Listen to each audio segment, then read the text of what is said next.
Good afternoon, everyone. My name is Samuel Ahizi. I'm a collaborative student with the Von Karman Institute as Francisco. And today I want to present you the update over the last year on my project, which is assessing how Lagrangian CFD methods and reduced order model can be used to model non-isothermal sloshing, specifically targeting liquid hydrogen-powered aviation. So I will skip on the introduction as Francisco gave already a beautiful introduction on why non-isothermal sloshing matters. The only thing I would like you to keep in mind is that sloshing will enhance the heat and mass transfer processes and can lead to spurious variation of the pressure inside the tank. So for the proper operation of the novel transport application, we need to better understand how non-isothermal sloshing is affecting the thermodynamics. And this is, in fact, the core of my PhD, which is structured along four main tasks. The first one was an experimental characterization of this heat and mass transfer enhancement under aviation-specific condition. So there we studied, as Francisco introduced, an horizontal cylinder subjected to vertical acceleration. And we were studying then the hydrodynamic and thermodynamic response across a wide range of acceleration and field level. So we could find with this experiment that there is a critical threshold above which we trigger strong sloshing motion that leads to a complete thermal destratification of the problem. So we pushed further the analysis by developing an augmented nonlinear Kalman filter framework to try to identify from the thermodynamic measurements directly the Nusselt number. So in fact, all this has been recently published in a paper in the International Journal of Heat and Mass Transfer. And if you are interested in knowing more details, I skip now for a matter of time, but I will be happy to discuss during questions. So then the second part is actually assessing how Lagrangian methods, so particle-based methods, can be used to model non-isothermal sloshing. And with these high-fidelity simulations, let's say, we want to develop data-driven reduced order models. The idea there is to discover some latent spaces so that we are able to drastically reduce the number of degrees of freedom. The ultimate idea is to still have accurate simulation, but only at a fraction of the cost. And with that, we will reach the final objective of the PhD, is to assess different sloshing mitigation strategies for any type of tank geometry. So in today's talk, we will focus on the second work package, so how Lagrangian methods can be used to model non-isothermal sloshing.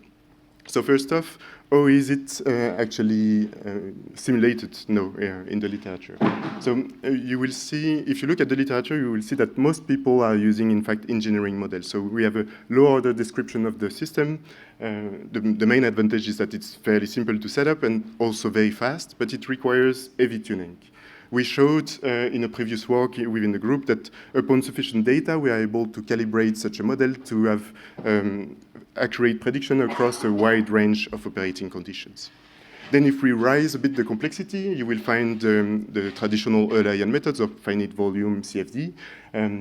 So those are very well-established tools. If we look at the volume of fluid approach, for instance, one of the drawbacks, let's say, is that the meshing is quite difficult because you need to refine quite a bit near the interface. And when it comes down to non-canonical geometries with baffles inside, for instance, it's very troublesome to mesh.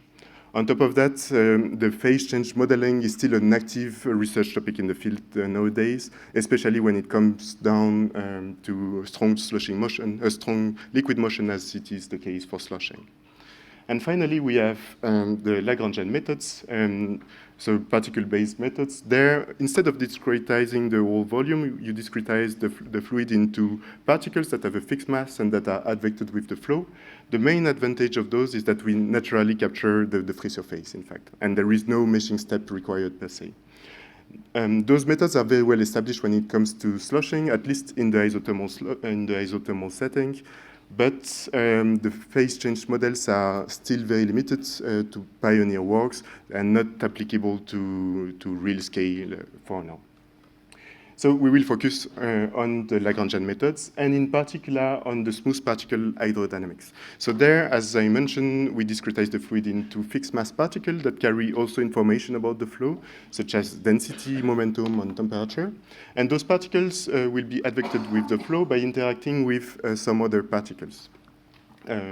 through a certain interaction radius using a kernel function W.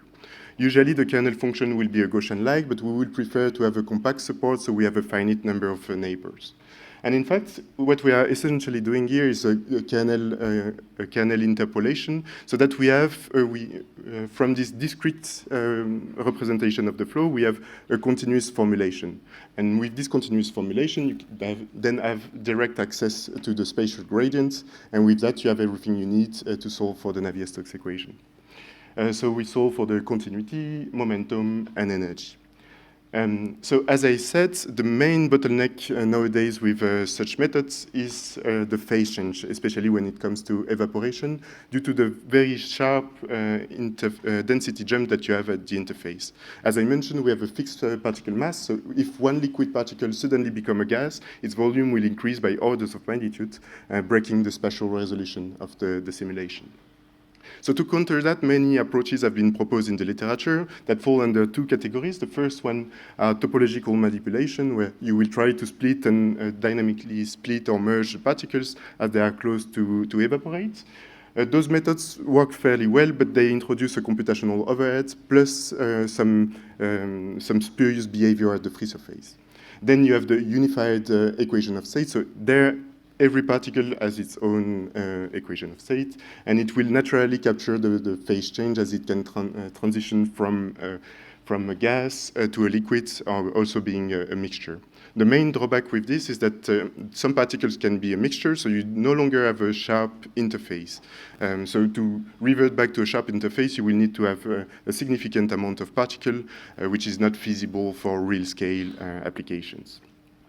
So we are proposing now a novel way of modeling phase change by essentially bridging the gap between engineering models and smooth particle hydrodynamics. So the liquid is treated as SPH, as we saw, whereas the gas is modeled as a volume average, carrying a mass, temperature, and pressure. And the two phases will simply interact through a saturated interface, which temperature is set by the gas properties. So they will exchange heat. We are using here simply the Newton's cooling law. So we have a heat transfer coefficient on the Hewlett side and an equivalent conduction on the, on the Hewlett side, we have the heat transfer coefficient. Then we set as well a Robin boundary condition on the free surface particles. And for now, the walls are treated as being isothermal. Then the magic happens when we look at the autocompute the phase, the mass flux of phase change. So this is simply computed from an energy balance at the interface by taking the net heat flux across the interface divided by the latent heat of vaporization. And what we decided to do is to uniformly distribute this phase change across all particles to have to keep the uniform mass and not breaking the spatial resolution that we have. Okay. In terms of implementation, so the code is implemented with a cell list search algorithm, so it's 2D and 3D. We have different wall treatments, and everything is implemented in Python JAX, so it allows for GPU portabilities and also in the future for automatic differentiation. If we try to optimize a given geometry, let's say, for a certain objective. We verified first the code on several verification test cases, but I will present only one that encompasses most of the physics that we are looking at. So it's a simple Nusselt film. So we have an initial film of a thickness delta 0 that is on a superheated wall, inclined at an angle theta and to temperature th, and we are in a laminar regime, so the film remains smooth over time. So we use this verification test case because we have analytical formulas. So without evaporation, we know that the steady state will lead to a linear thermostratification, and we will have a parabolic velocity profile as we have no shear on the free surface. And once we turn the evaporation, it's simply a modified version of the Cephan problem. So we know that the film thickness will just reduce at the rate of going with the square root of time. So if we look first at the steady state Without evaporation, we were able to very well retrieve the parabolic velocity profile along with the temperature profile. Yes, and turning the evaporation, we are also able to very well capture the variation of the thickness of the film over time.